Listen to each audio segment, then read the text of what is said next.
원장님 안녕하세요. 안녕하세요. 능력자가 자신의 능력을 모두 잃고 아예 태초로 돌아가서 회귀를 하는 회귀문을 유행 들어보셨나요? 자, 그럼 원장님한테 질문을 할 것은 원장님이 아예 다시 태어났습니다. 자, 목표는 최고의 영어 강사가 그 시절 그때 태어났어요.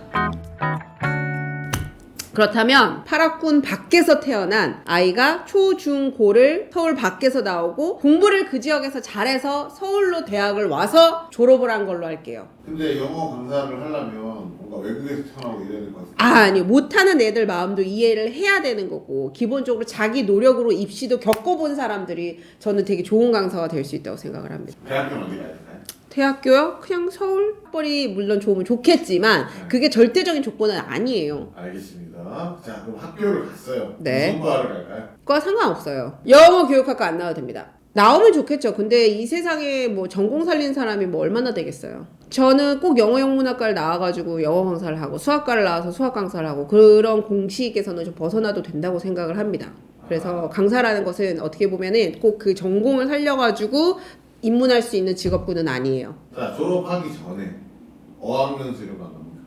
어학연수를 가면 좋겠지만 공부를 잘해서 교환학생을 가면 좀 더 저렴하겠죠? 한 학기 이상, 두 학기면 좋고. 이제 졸업을 했습니다. 네. 자, 바로 학원으로 가나요?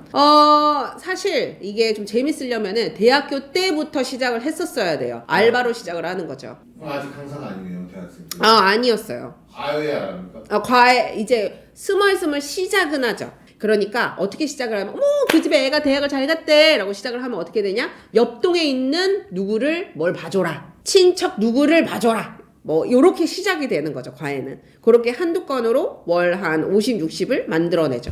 자, 그러면 과외를 조금 한 인서울의 정치외교학과를 나온 학생이 졸업을 했습니다. 어디로 가야 할까요? 계속 나야 근데? 아닙니다. 최고예요. 알았어. 대학교를 졸업을 했었을 때 취직 준비를 했었기 때문에 기본적으로 뭐 이런 자격증, 영어 인증시험 이런 것에 대해 노출이 되어 있었고 그걸 열심히 빠싹 했기 때문에 결과가 좋았어요. 그래서 그걸 들이밀면서 주말반 강사로 우선 시작을 해봅니다. 그래서 토요일 오전부터 토요일 저녁까지 열심히 일을 하는 거예요. 일요일날 수업 준비를 하고 일요일날 수업도 하고 막 요런 주말이 꽉 찬 시간을 보냅니다. 평일에 뭐 합니까? 평일은 과외를 하죠. 졸업하고 1년 차입니다. 자, 원장님 말한 대로 과외하고 주말에 주말반 강사를 했습니다. 네. 자, 얼마 법니까? 과외는 한 3건 정도 해요. 그러면은 한 150에서 200이 나올 거예요. 주말반 강사를 해요. 그러면은 거기서도 100에서 150 정도가 나올 거예요. 그러니까 300에서 350 정도가 나오니까 뭐지? 이거 약간 직장인 생활처럼 느껴지는데 직장인만큼 버는 거 아니야? 나름 나쁘지 않아 하면서 그 생활에 조금 빠지게 돼요. 적당히만 하면 적당히 버는 강사가 되는 것처럼 약간 이러고 생활에 젖어듭니다. 그러면 자, 여기서 알을 깨고 네. 최고의 강사가 되기 위해서 이 주인공은 자, 어떤 커리어를 또 밟을까요? 그러니까 험난한 길을 한번 겪어야 되잖아요. 박혁것에 좀 알을 깨고 나와야 될 거 아니에요. 적당히 하다가 처참히 깨져야 돼요. 완전 신인 강사가 하나 온다던가 베테랑 강사가 하나 와가지고 내 수업률 등록률이 빵인 거야 하면서 그 사람 옆에서 배우게 되고 경쟁도 하고 그런 구도가 계속 되어야 돼요. 자, 그럼 기간은 또 얼마나? 2년, 3년? 그러고 나서 20대 후반이 됐죠. 네. 딴따단 그러면은 적당히 돈도 벌고 어떻게 보면은 수업 구력도 어느 정도 쌓여 있는 상황에서 이제 갈림길에 서 있는 거예요. 내가 이 학원에서 조금 더 연봉을 높여받으면서 편하게 지낼 것인가? 자, 빅씬으로 갈 것인가? 따단 이렇게 놔야 있는 거죠. 씬을 좀 바꿔보자. 나 이 동네 지겨워. 벗어나겠어. 그럼 교육구에 들어가 보게 되는 거죠. 어느 정도 경력을 갖고. 그런데 내가 큰 학원에 갔더니 내가 수업이 빵명이야. 그랬더니 위에 있는 왕고참이 너 그러면은 수업 자료나 만들어 하면서 골방에 들어가가지고 막 자료를 만드는 거예요. 근데 여기서 한번 이렇게 아래서 깨는 거야. 내가 수업에만 집중을 했지 R&D 쪽에 집중을 했었던 적이 없었던 거지. 그래서 문제를 내가 스스로 만들고 편집하고 고쳐보고 풀고 다시 만들고 자료 싸움을 하면서 한 단계 사람은 성장하게 돼요. 이제 30대 초반이 됐어. 수업 지원 자료도 많이 해봤고 수업 강의도 작게지만 해봤고 은인을 만나요. 나를 키워줄 만한 실장님과 팀장님을 만나서 내 수업이 꽉꽉 차기 시작하는 거지. 그리고 내가 좋은 결과를 냈었어야 돼. 결과를 내야 돼. 예를 들어서 내가 특정 중학교 대치동에 있는 제일 유명한 꼴통반이 있어. 막 꼴통인 애들을 막 만들어내고 막 농구부회를 막 만점을 만들고 막 이렇게 해야 되는 거예요. 그렇게 신화들이 하나씩 태어나면은 그 히어로들이 소문이 나기 시작하면서 그 엄마들이 확 한번 와요.